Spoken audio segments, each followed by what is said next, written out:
Departments ہے وہ سب اسی طرح سے چلتے رہیں اور اللہ اس ملک کو آباد رکھے، کیونکہ یہاں پر ذکر ہو رہا ہے۔ اور پھر میں خاص طور پہ دیکھیے شکریہ ادا کرتا ہوں اس امام بارگاہ کے منتظمین کے لیے کہ دیکھیے کیا آپ یہاں بیٹھے ہیں تو کیا آپ جنت سے کم سمجھ رہے ہیں؟ اس میں کیا کمی ہے؟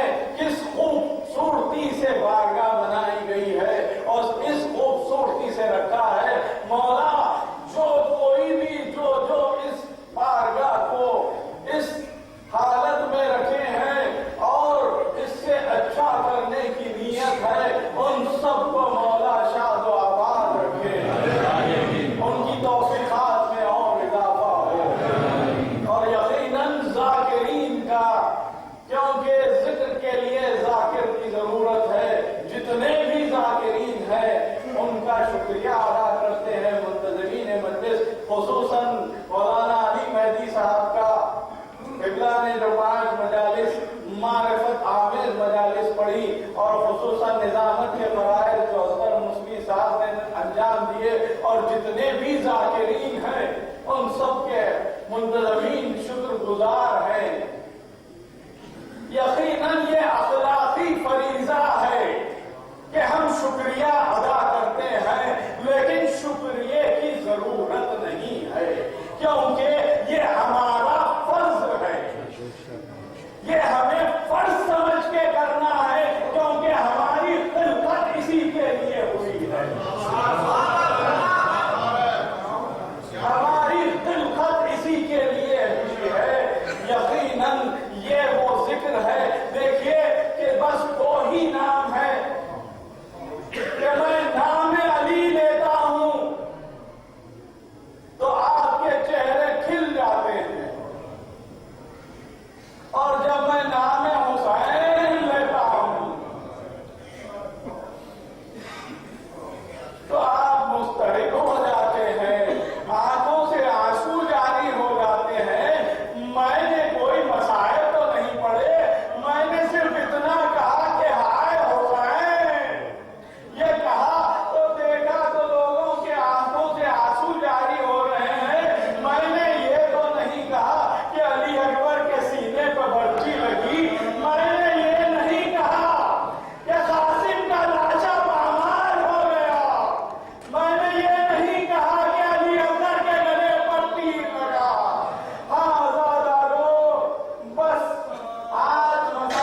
میری دیواروں